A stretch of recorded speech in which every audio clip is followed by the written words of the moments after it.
So first of all, a very good evening. Sure. And welcome to GIBS IRE Talk Series. It's a pleasure to have you today. All right. So a very good evening, ladies and gentlemen. Thank you so much. Really excited to be here. Thank you. Thank you so much.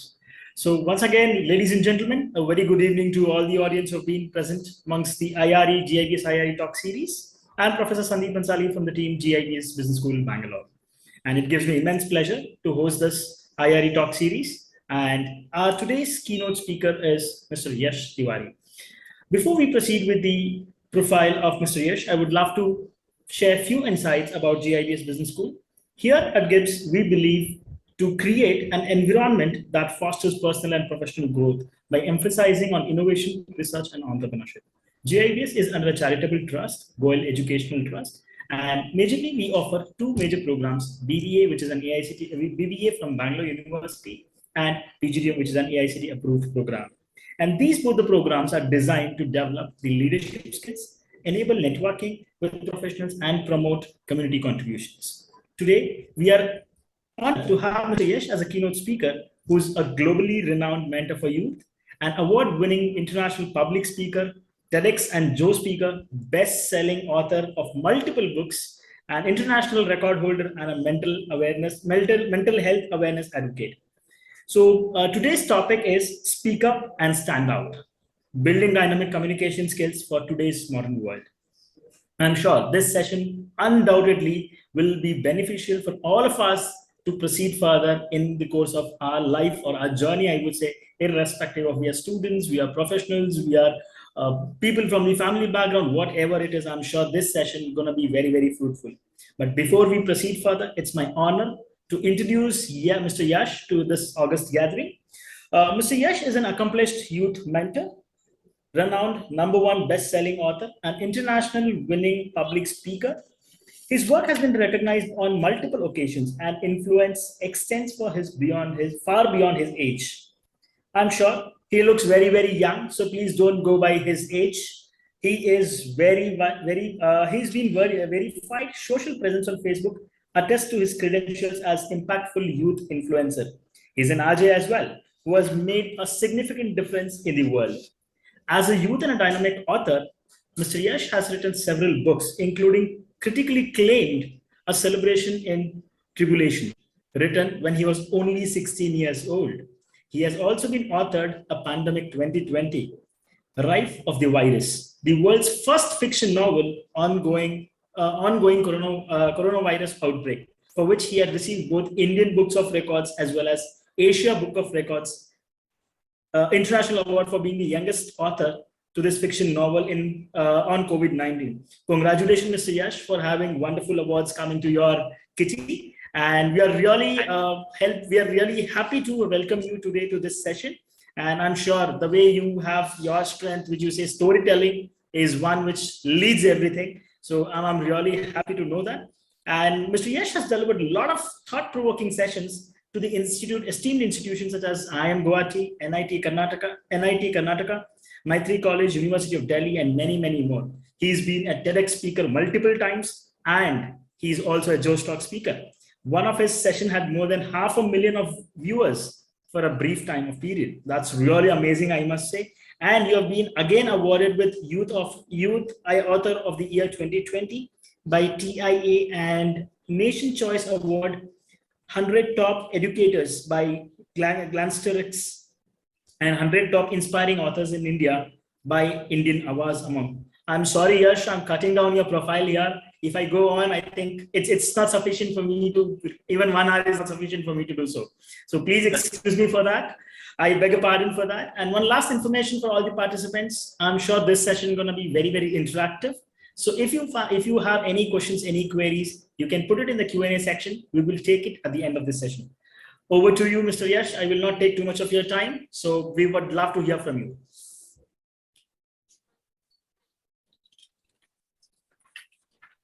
Thank you so much. Thank you so much, first of all, for such a warm welcome. I'm truly very delighted to be here today amongst this August gathering, and of course, to be at GIBS School to interact with everybody. And definitely, we are going to have a very thought-provoking session. We are going to have a lot of interaction as well, because I personally always believe in that communication. Because see, if we are talking about building up those much needed communication skills or speaking skills, then that interaction is also going to be very important. So like I always say at the beginning of my sessions, I am definitely going to be speaking. I will be speaking a lot, but I encourage all of you over there to be interact as well and to share your views, to share your thoughts and be a part of this discussion. Now, just give me a second, just a moment. Yes, all right. So I hope I'm clearly visible and audible to everybody over here. I would really appreciate if all of you can confirm as well. And as I was saying, very excited to be here today to talk about the much needed communication skills at the same time, building up the personality, the confidence in your personality and in your persona. Like Mr. Sandeep mentioned, it goes beyond the trajectories of life. It goes beyond the walks of life. It goes beyond the professions or the academics or the courses, or whether you are a BBA student or you are an MBA student, whether you are a professor or you are, let's say, a homemaker, whether you are a youngster or you are somebody who is, 30 or 40 years elder to me. Regardless of that, what we are going to be talking about over here in the session today is needed, it is essential, and at the same time, it is going to be thought-provoking. Because at the end of the day, these skills that we are talking about, the singular term, communication, it is something which, in my understanding as a global youth mentor, as an international award-winning public speaker, and also as a youngster in the modern world that we are living in right now, this is not a choice. In the modern world, you cannot say that, okay, maybe you are brilliant in the sector of engineering, or maybe you are brilliant in the sector of medicine, or maybe you are brilliant in the sector of business, or you have the theoretical knowledge about it. Maybe that is enough. You cannot say that. It is not a choice in regards to whether you want to build up your communication skills or not. In the world that we are living in right now and the world that we are walking towards at this very moment, communication skills are not a choice. Building up these skills has become an essentiality, a necessity in every person's life. From a youngster who is, let's say, preparing for his annual concert in a certain, 10th standard or 5th standard in school, to even an elder who is starting their own business or perhaps is applying for their first job. From that very first job interview to getting the marketing ready for the business that maybe you are starting yourself, everything in the modern world relies on how well and how much you are able to present yourself. How much you are able to actually speak of who you are, where you come from, and what makes you different, what makes you special, and why you are the best candidate for the job that you're applying for, why you are the best person to deliver the services that you are basically starting out with your business, why you are the one to talk about what you are talking about. That needs the development of those basic communication skills, those interpersonal, skills that we are definitely going to be talking a lot about today. And we are definitely going to have a lot of interaction on that, which I would like to begin by, talking a little bit about my own journey for that matter, because that is how I became very much aware of the same aspect. So like you were mentioning, that, I authored my debut novel at the age of 16. And that is actually a matter of fact. I was basically finishing off with my 11th standard, and I was a science student, by the way. I took biology till class 12. And I pursued science because I just felt an interest towards it. I would never say that, in the longer term, I was thinking about maybe someday pursuing biology or chemistry professionally in any capacity. That wasn't the case. Even in those early years of being 14 years old or 15 years old, I took science because I just found it interesting as a subject. And that is what I did. But then somewhere down the line, in the back of my mind, there was always this voice, this voice that was instigating, that was compelling me, that was encouraging me, that Yash, so much more has to be done, so much creatively that you are made to do and that you will do. But you have to take the step for it. You do have to take that first step for it.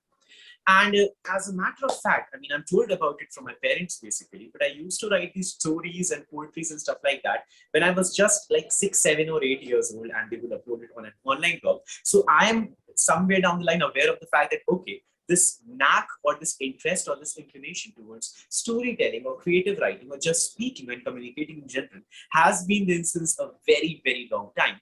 But as it was stated, it was specifically when I was 16 years old and I was finishing off with my 11th standard. The 12th boards were starting out, and in our country, we are aware how, pressurizing that singular year is for every student. It is not about whether you are in science or commerce or humanities, any stream it can be. If you are a 12th student, then you are basically encouraged to just focus on that. There should be nothing else that you are even looking at or thinking about. It should just be the boards, the coachings, and pretty much that. That was certainly the case. I was observing in the people around me, like my friends, my dear ones. I wasn't against it. I am never against it, because there are individuals who, want to be centrally focused only on their academics. And it is fine, because it does give a direction to your life. For me personally, I knew that that was the direction. Because even in that phase when I was just starting out with my 12th standard, and I knew that I had a lot to work upon academically, because it was going to be 12 boards, I just felt this urge, this urgency within my own self that, I don't want to wait any longer. I want to pursue what I'm passionate about at this very moment. You cannot just keep on waiting for the right moment to, let's say, upskill yourself, or to improve your personality, or to pursue what you are passionate about, or to just do what you need to do in your life, or what you want to do in your life, or what you know will improve the quality of your life. So I think with that understanding, with that voice in the back of my mind, as I mentioned earlier, I just took that first step, and I decided that, okay, we do have a passion for creative writing. Let us start writing a story. Let us write a narrative, which, by the way, I had the inspiration with the clear understanding that I want it to matter. In the sense, I want to communicate a story about something. I want to communicate a narrative about something that starts a dialogue, that starts a conversation, that brings illumination to something that society out there needs to be aware of. So with that understanding, even at that young age, and it hasn't been very long, by the way, I'm 21 right now. That was, hardly 6 years ago at max. And when I started writing that book, I remember very clearly, I had this 22 days holiday period before my 12th standard was basically starting. And I thought that, okay, I'll just start doing something in this holiday period. And I started writing the book. Little did I know that within those 22 days only, setting a record, an international records, I will complete the process of writing my first book at the young age of 16, which went on to receive these international awards and acclaims and appreciations that I'm genuinely very humbled and grateful for. And it got a lot of attention globally from the readers, from the audiences around the world, many of whom were surprised by the depth that was presented in a book written in such a short span of time. And the others who were surprised by the fact that the depth that is there by, in a book that is written by somebody so young, that is also very intriguing. So in any case, that is when I was invited for my first TED Talk as well. By that time, I was 17 years old, and quite funnily, as an anecdote, as I can call it, that was the first public speaking event like in my life back then, that first TED Talk event which I was invited for. And apparently, it was scheduled right in between of my chemistry board's examination and my physics board's examination. So I had a lot going through my mind in that moment, because it was, of course, that first beginning point in the entire journey. I was aware of it, but of course, it felt like a roller coaster ride. Now, this is where the skills of communication and the importance of confidence, or should I say, confidence of joy and confidence of delight comes into play. And I'll tell you how. So when I was invited for that first event, for my first TED Talk, I went to the college. It was HPTU in Uttar Pradesh, and all of my fellow speakers, they were in their 50s, 60s, 70s, 80s. They were renowned politicians, renowned academicians, renowned sportsmen, renowned actors and actresses, renowned influential personalities from around the world, and even veterans from the Indian Army, as I recall very clearly, who they were, basically. They were the people that the entire society has been looking up to for decades upon decades. And there I was, a 17-year-old guy, delivering his first ever talk, that too on such a huge platform. Absolutely excited about it, by the way. But then again, looking at everybody else who was there. Now, the moment I stepped on the stage, to deliver that talk. I remember this very clearly.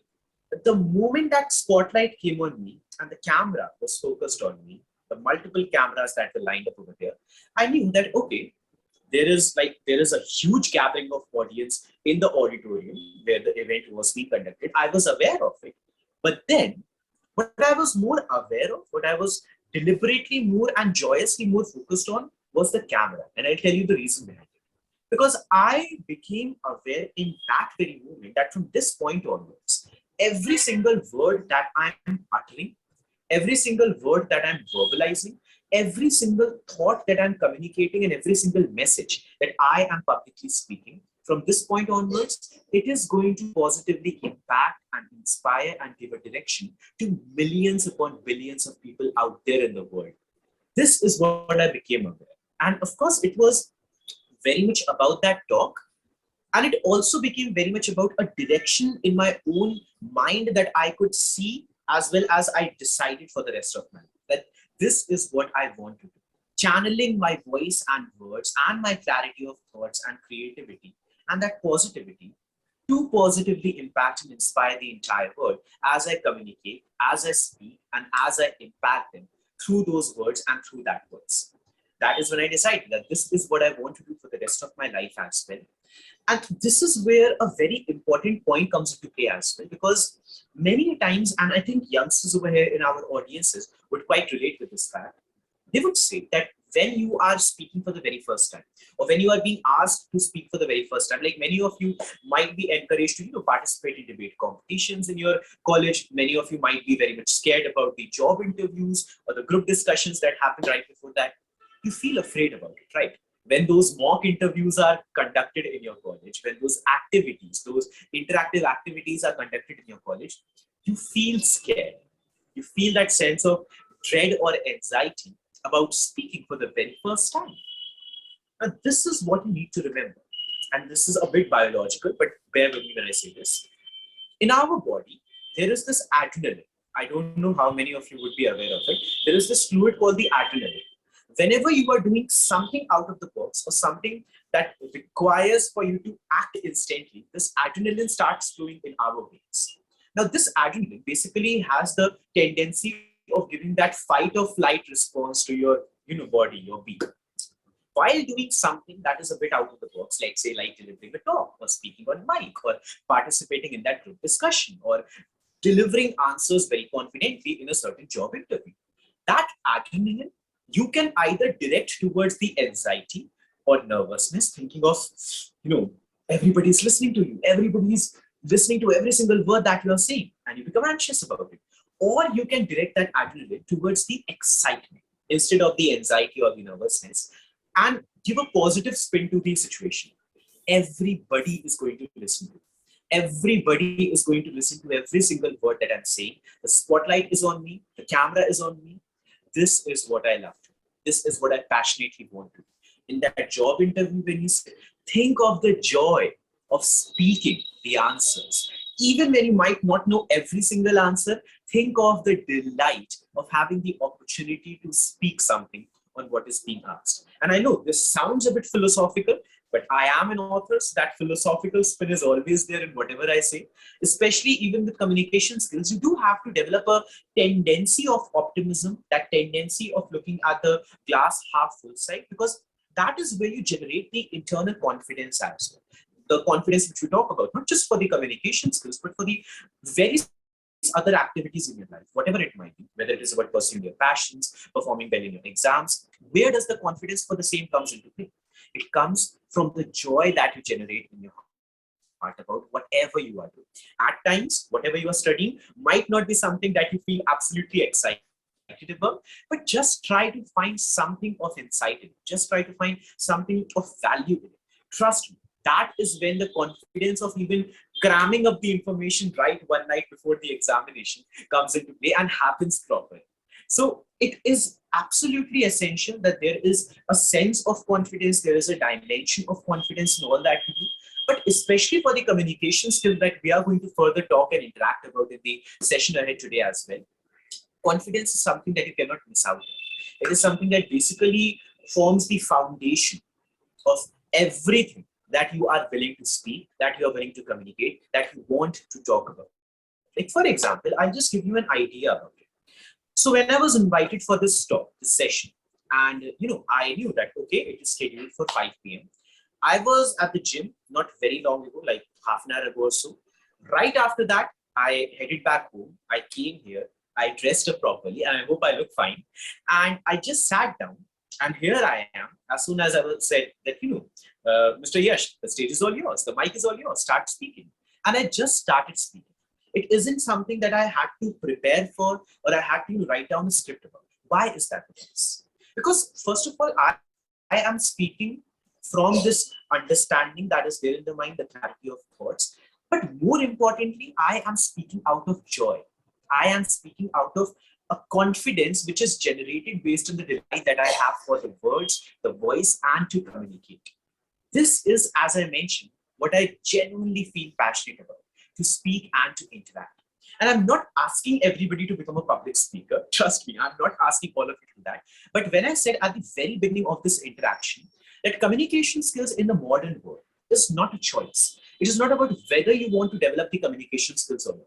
Maybe you have developed the great skills of computer studies through a certain course, certification course that you're doing online, and you feel that, okay, you have done something out of the box. Maybe you have learned a new language and you feel that, okay, you are doing something that is a bit different than the others. It is a fact. It is correct. I appreciate that. I justify that. But when it comes to communication skills, this is something that regardless of how wonderful you are, how brilliant you are, how academically strong you are, how brilliant a CV you have, how many awards you have, how much experience you have, you still have to develop. This is a skill that cannot be missed out, no matter what, no matter which walk of life you're on. Which is why developing a sense of confidence, by developing a sense of joy, a sense of curiosity, a sense of delight about how you can improve your communication skills and why you need to develop your communication skills is absolutely important as well. Because basically, when you remind of the fact that, okay, this is a skill that is actually important, and why is it important in your life, that is when you are consistently able to work upon it as well. And the same happens with your speaking skills too, which definitely we are going to further talk about as we work further in the session today. But in this journey, as I said, being an international award-winning public speaker and a global youth mentor, it is always a joy to interact with youngsters, to interact with individuals from all walks of life and all around the world, about developing the skills that are much needed for their life, and at the same time, about talking of how to improve yourself as an individual. Sometimes the skill that we think of as very technical or just as professional are the ones that end up giving this sense of structure to who you are as a person.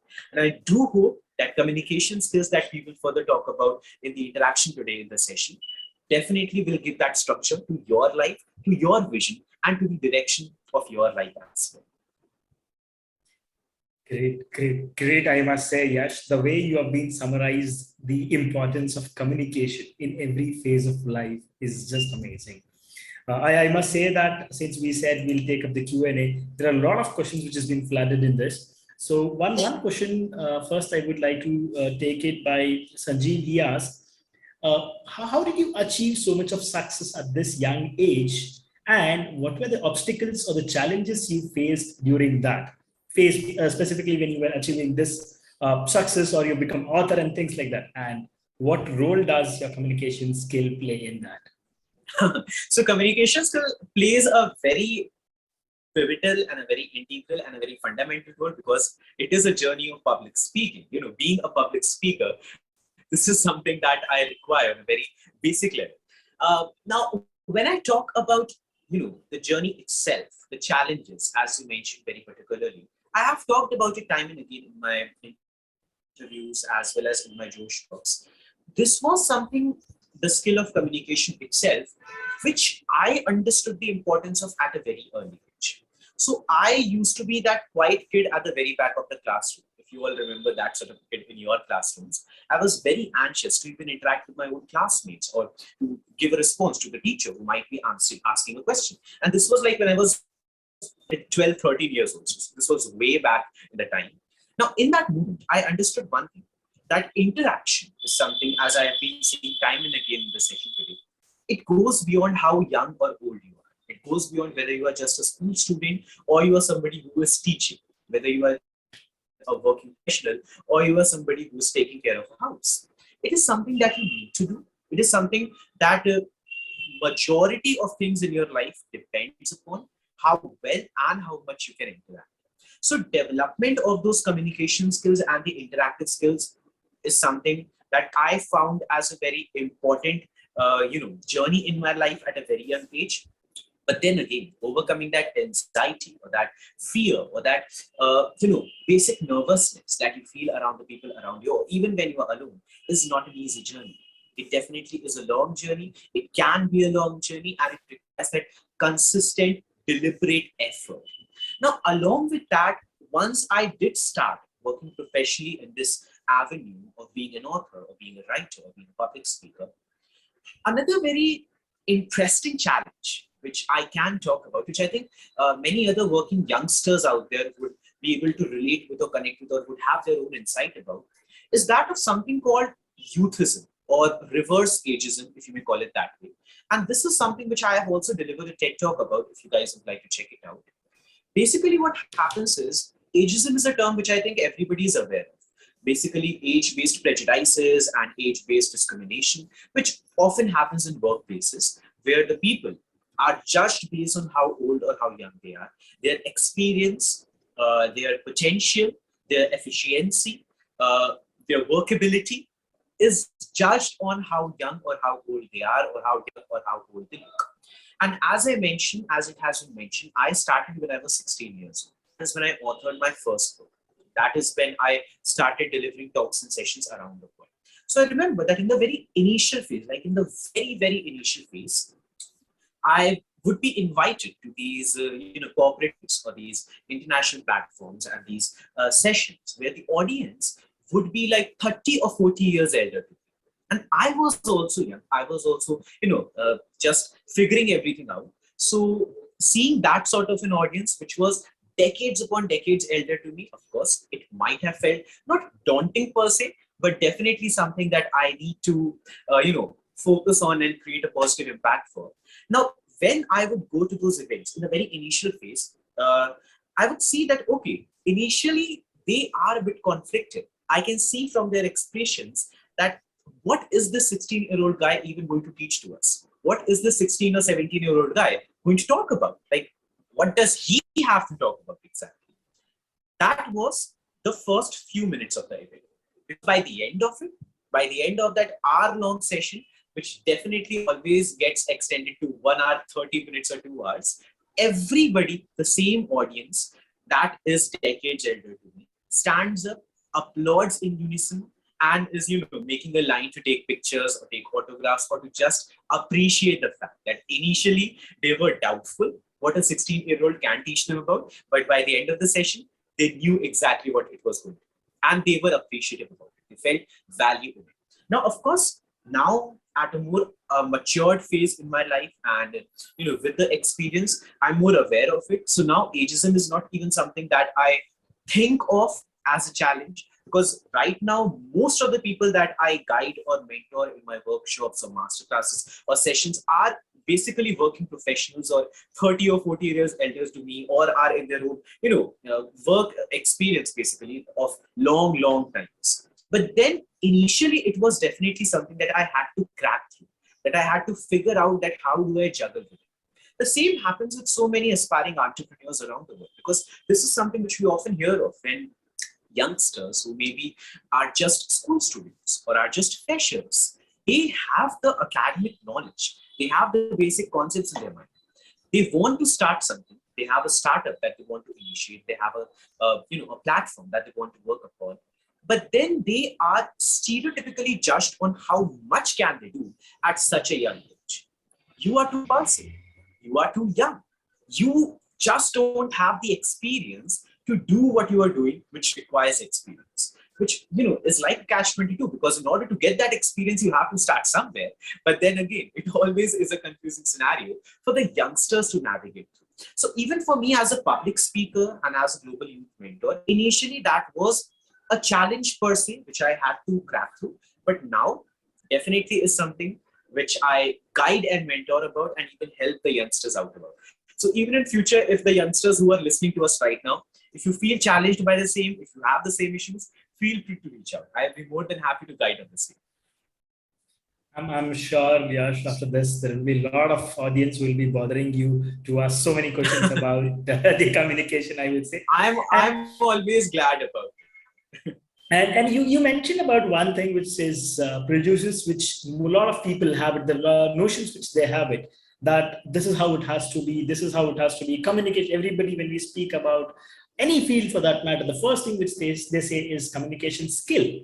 So when we speak as communication skill, what's your definition for the day-to-day life to remove all these preconceived notions about communication skills? I think that is a great question, and that is a very important question as well, because generally when we are even thinking of communication skills, we just visualize this person who is on a stage, who is addressing a huge audience. I mean, that is generally how it is thought. Even the youngsters who are willing to work on their public speaking skills, they also have the preconceived notion that primarily developing these skills is only for the professional sector of their life, just to crack that job interview, or just to go through that group discussion, or just to make through that debate competition that is happening in their college or something like that. Wherein in reality, communication skills are much more than that. Writing a book also requires communication. Developing a marketing strategy for a product also requires communication. Having a proper team that you can manage, that you can lead, that you can guide and mentor, that you can assist in all the processes of the company that you're a part of requires communication. Having good relationships with your parents, with your family members, with your loved ones, with your friends requires communication. Even to have a good partnership in your life requires communication. So I think the list will go on and on and on. We can have a separate discussion about where all the communication skills are required.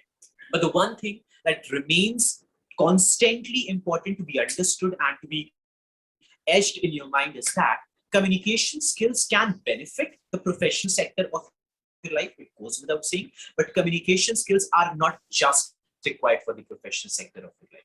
They are needed there, but not only in that sector.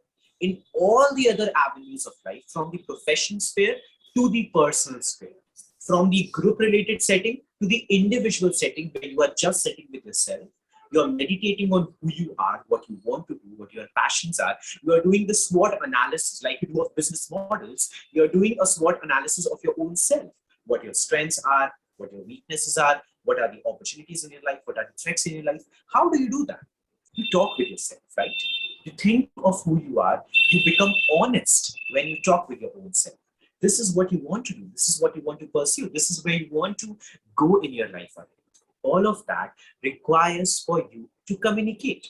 So whether you are talking with an interviewer in front of you, or you are talking with your own inner concise, or you are talking with a group of friends, or you are talking in a professional group discussion before a job interview, all of that requires communication skills. So I think the definition that I would like to give, the view that I would like to give is that communication skills most certainly are required for public speakers, but they are also definitely required for every other person around there.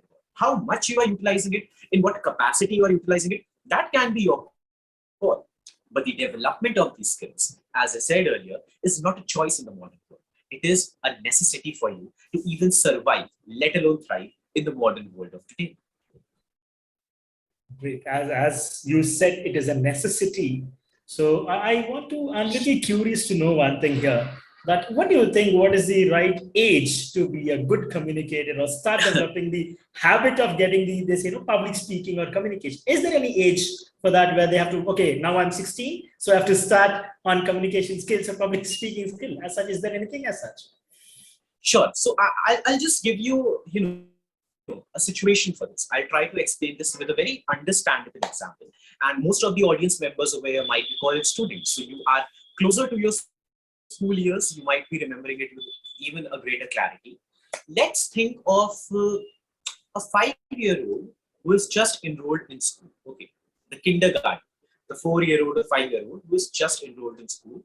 He is enrolled for the kindergarten, and he is that kid who generally doesn't interact with others. He doesn't enjoy the playtime much. He doesn't talk with the teacher about the the puzzles and the flowers and the games and all that stuff. So he is left behind because he is not trying to be a part of the discussion. No worries. He is a very young kid. He will grow up and develop the much needed skill for his life. That is what is said to be. Let's fast forward a bit. Let's say that this kid is now 12 years old. Okay, he is in his 6th standard or 7th standard. There is this annual concert that is happening in his school. There are auditions that are happening for the same, and he's a very brilliant kid. He is really creative. He is very brilliant, but he's shy. And more than being shy, he is never encouraged about coming out of that anxiety or that introversion or that nervousness to showcase what he holds within himself or communicate all that he has as a potential within himself. What will happen is that neither will he try to associate himself with the creative events that are happening around him in the school, nor will he be able to participate in the same as well, and eventually he will be left behind. His classmates will walk further, but he will be left behind. No worries, a very basic situation. Life doesn't depend on an annual concert in school, right? No issues. Let's fast forward a bit more. Let's say that the same student in his 12th standard gets 99% of marks. Okay, I'm throwing it out there. 99% he scores with the most brilliant percentage in all the subjects and everything. He has good credentials as well. And time comes to apply to this dream college. He has the percentage for it. But then it comes the moment to apply to that dream college, clearing the written exam, but finally making it to the group discussions and the admission interviews. Something very basic, something you guys are familiar with over here. The students who are listening to us, what happens? Even though you have the good percentages, even though you have the written wonderful experiences and everything, when it comes to the point to speak about it, or to give basic answers to the basic questions that are being asked in that college interview, that admission interview, when you are not able to speak, the 85% student might get through, the 99% one might not. Why? Because the communication skills from that earliest phase of life was never focused upon. It wasn't given the importance. Now let us fast forward even further. You make it through the college, you get to some college, you somehow, are able to make some experiences, internships, stuff like that. The same situation, job placement ke samay, you are not able to speak, you are not getting the job. Let's say you are not even doing the job. You want to start your own business. How will you develop the team? How will you manage that team? How will you market your products and services? How will you project all the uniqueness that you have in your startup if you're not even able to speak about it all or communicate about it all on the basic terms? So it tells us that no matter whether you are a 5-year-old or you are a 50-year-old, communication skills are important to be developed in all the phases of life because there is always some room for improvement. So you should view it with that mentality as well, that no matter how nicely you are speaking, you still want to improve. I always wish to improve my vocabulary, and I always will. Why? Because there is some room for improvement constantly.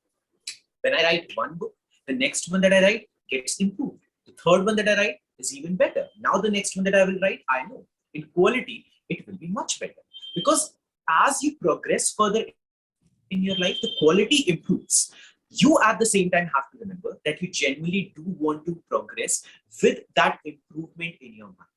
You actually want to grow the skills or develop the much needed skills at every phase of your life, not just at a certain age, saying that this is the age when you start, when you want to start working on skills. You can just say that, okay, right now the midterms are coming or the end sem is coming in your college. Maybe now is not the time to work on your communication skills. After the second year, you will have some time to relax. That is when you will work.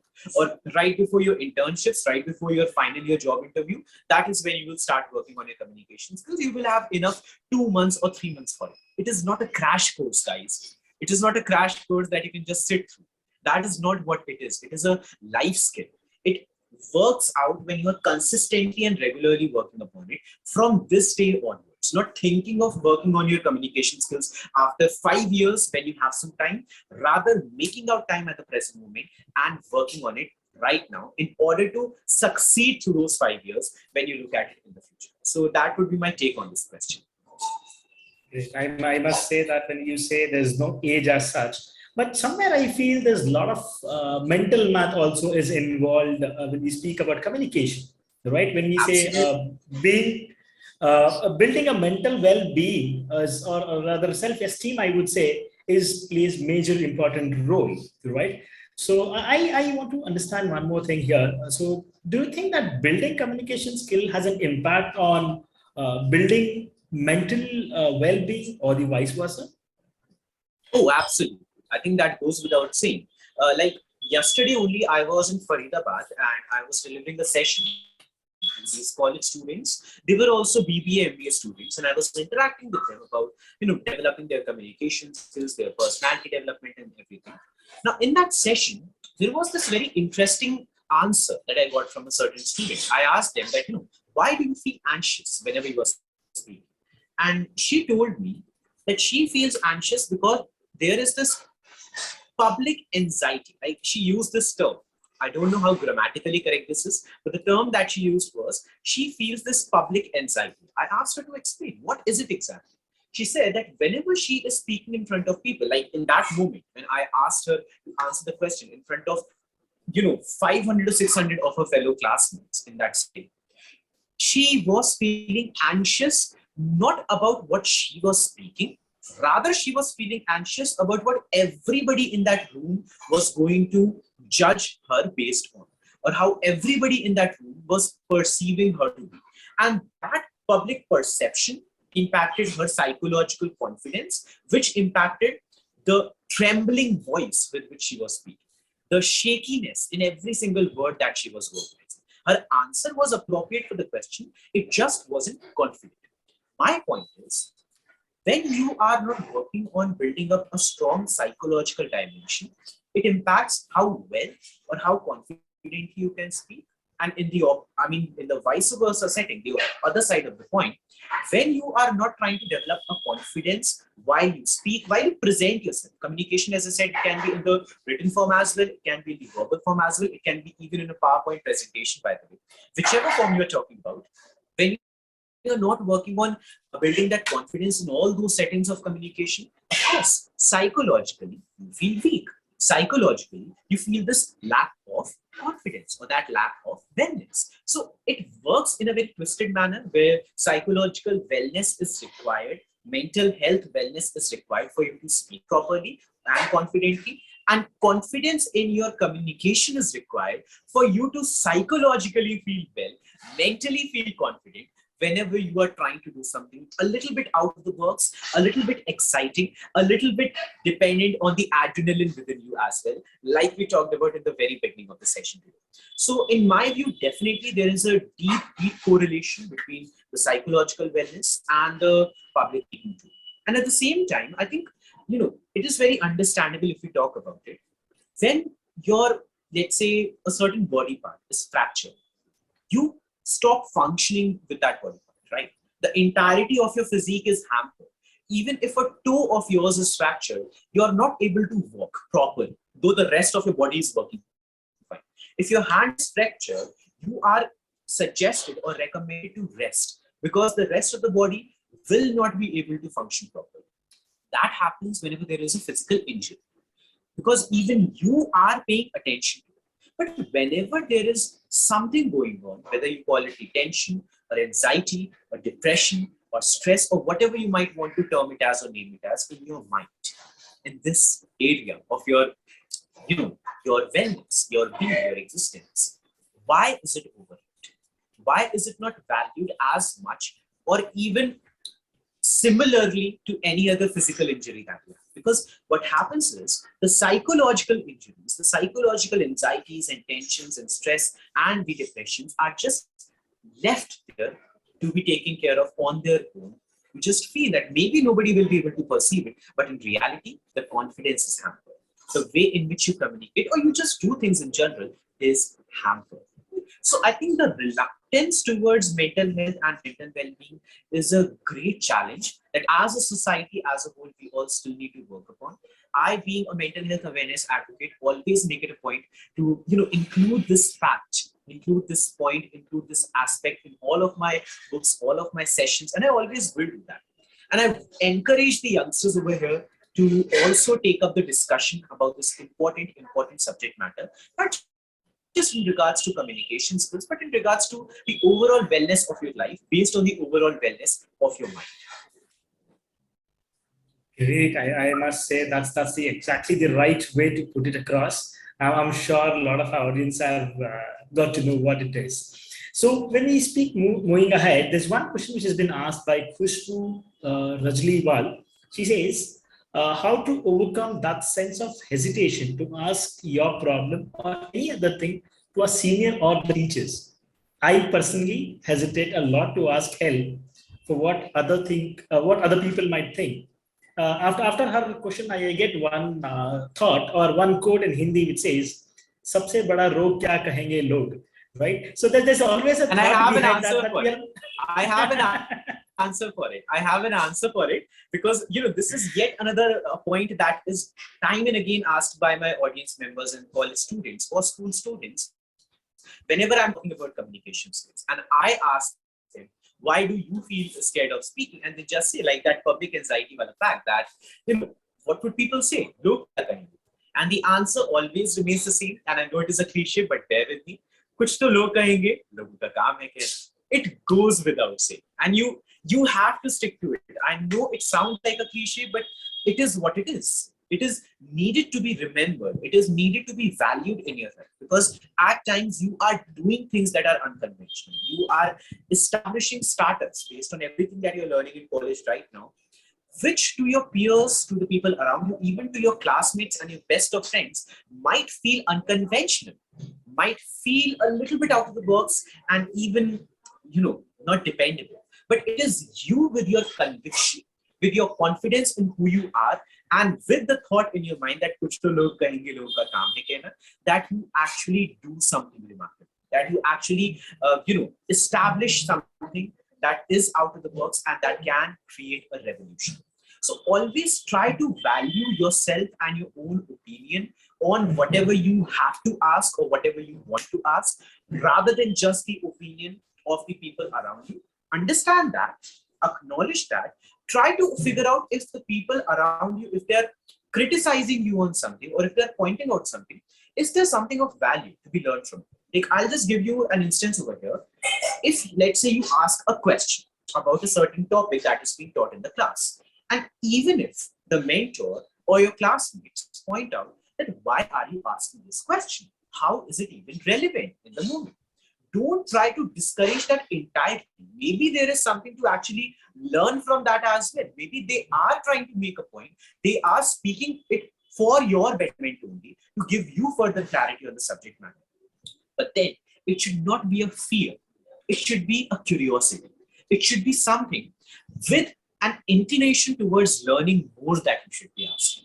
So whenever you have a question in your mind, try to think of it at least 2 times. Think of what exactly you want to ask, so that when you ask that singular question and you get a singular response, you actually are understanding what you felt confused about.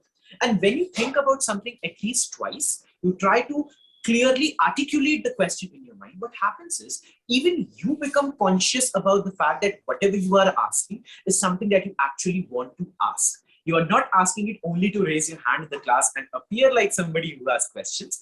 Rather, you are asking something that you genuinely want to ask, that you genuinely feel a sense of necessity to inquire or curiously talk about. Who knows? Maybe your question would be the one that will start a conversation, and as I said earlier, a revolution in your class for the other students to take up the initiative, clear out their doubts, and learn further about the subject matter as well. So maybe your question could be the one that illuminates the topic that the students need to learn about. So just think about it that way. What if your question becomes an initiative? And what if that initiative becomes a positive impact on your peers and on the classmates that earlier you would feel scared about? So I think that could be a very interesting and positive spin to just feel that sense of confidence whenever you have a question in your class. And I really appreciate this question because it is very relevant for any student, for any college going individual. Absolutely. So first, as you said, that start building your question in a right way. Once you put it across, I'm sure if you are an initiator, things will go by itself. You don't have to worry. So the solutions are bound. Absolutely. So first of all, I would like to apologize. The participants will not be able to take up all the questions. There are a lot of questions for, but yes, one last question been asked by Jeevan. He says, how to begin the process of building their communication skills? Is there any step-by-step process for it? Absolutely. And this is something which, I have time and again talked about in my Josh talks as well. This is something with which I actually guide and mentor aspiring public speakers, like professional public speakers around the world in my master classes and my workshops. Now, the process is quite elaborate. It is quite long. I don't think we can summarize it within the next 5 to 10 minutes remaining of the session, but I can give you a gist of it. I can give you an overview of it. The mantra of the rule of 5C with which I guide and mentor the aspiring public speakers. So I have a question for you, Mr. Sandeep. Can you tell me how many fingers are there in my hand right now? Can you just tell me how many fingers are there exactly? 5, right? We are including the thumb as well. Yeah, there are 5 fingers. Absolutely. 1, 2, 3, 4, 5. Now, there is another way of looking at it. Content, clarity, creativity, connectivity, and confidence. I'll repeat it for all of you and the students who are listening to us right now. I want all of you to speak as I speak. I do this in my physical sessions. I want it to be the case in the virtual sessions as well. Content, clarity, creativity, connectivity, and confidence. Connectivity and confidence. Now, there is another part of this entire, step-by-step process. You see these 5 fingers, these 5 pillars of communication, right? When these 5 pillars are mastered, when you are able to work on these 5 pillars, a fist is formed. Whenever you speak, whenever you try to communicate, I think many of you will be able to relate with this. You feel like a wall has been raised around you. Some sort of a wall or a barricade. एक दीवार आपके around खड़ी हो गई है, because of which you feel anxious, because of which you feel trembly, because of which you feel shaky and nervous, and you're not able to speak. Now, in order to break that divar, in order to break that wall, these 5 pillars have to be worked upon, which form a fist which is so strong that it can break down the greatest of barriers of anxiety, the greatest of walls of nervousness, the greatest of obstacles of any sort of anxiousness or introversion that you feel whenever you try to speak. I can guarantee you about it. I will very quickly give you an overview of these 5 C's as well. Firstly, we have the content, know exactly what you want to talk about. That goes without saying, but speak authentically. Don't just copy paste the content from a certain web engine. Try to actually add some originality, like your original thoughts to whatever you are speaking. That originality in the content is very important for you to even speak properly. Then comes clarity, or should I call it the spashtata of your uchcharan. Now, there can be 2 types of individual. One who is speaking in a very pretentious accent with a very complex vocabulary. Somebody who might be speaking very insightfully, but the audiences will not be able to understand a thing of what they are saying. Now, there is the other individual who might not have that great of a vocabulary, or who might not have that great of an accent, even for that matter, but they speak with a clarity in every single word that they're vocalizing. There is an emphasis, there is a breadth, there is an audibility in every single word, every single article, every single letter that the other person is articulating or they are speaking. That sense of clarity in the way in which you speak is absolutely essential to develop your communication skills, because eventually you want the people to understand you, to find it interesting as well. Thirdly comes the point of creativity. Now, creativity is something that neither I nor anybody can define for you, because creativity is dependent on individuals. It varies from person to person. Maybe for one person, creativity looks like one thing. For the other person, it looks like something entirely different. For one public speaker, the comedy is where creativity is. For the other one, the seriousness or the facts and the figures and the statistical data is where the creativity comes into play. The point of matter is, try to figure it out for your own self. Don't just watch a video and start mimicking somebody's voice. Start mimicking how the other person is speaking only to appear to be confident. Rather, try to find your own authentic uniqueness in the creative essence that you have within your own self whenever you speak. This, by the way, also goes for your job interviews, because when you as well as 20 other candidates are sitting for a certain job interview, why is only one of the individuals selected? Because their creative way of answering the question was something that left a mark, and that was memorable in comparison to everybody else who might have just been mimicking the same answer, copy pasted from a certain search engine. After that comes the point, which is the fourth C in our rule of 5C, of connectivity. Connectivity, as simple as it can be called, is all about connecting with the audience or connecting with even a singular individual that we're talking about. In that job interview, look into the eyes of the person sitting in front of you when you answer. Even when you say that you do not know the answer to this question, speak it with a connective essence. Have a strong body posture. Don't slouch whenever you are speaking, let's say when you are standing or when you are sitting. Have a strong body posture. Keep breathing properly, because when you sit straight, when you walk straight, when you stand straight, trust me when I say this, the confidence in your physicality is translated in the confidence in your words as well. I can assure you about it. And after this, much needed and much awaited, as I believe, comes the point of the fifth C, of confidence. So where does confidence come into play? Confidence is required for all the avenues of life, for communication skills, much more.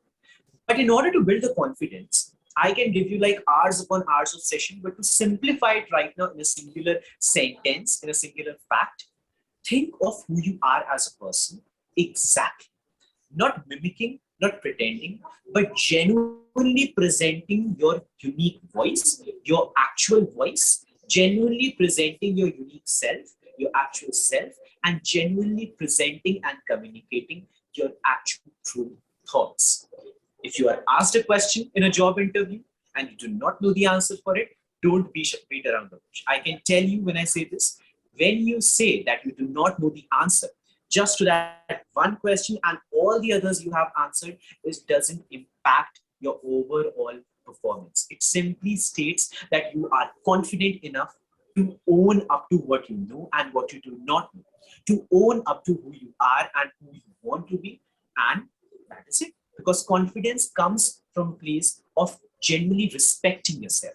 So as much as you encourage, respect, and appreciate others, appreciate, respect, and encourage your own true self as well. Because that is when you feel confident about who you are as an individual and what you want to do as an individual as well. So that would be my quick overview and quicker explanation of the rule of 5C. Now, of course, it is much elaborate in its actual sense, how to develop these 5Cs. So you all can definitely reach out to me after the session as well. We'll be more than happy to talk about it further too.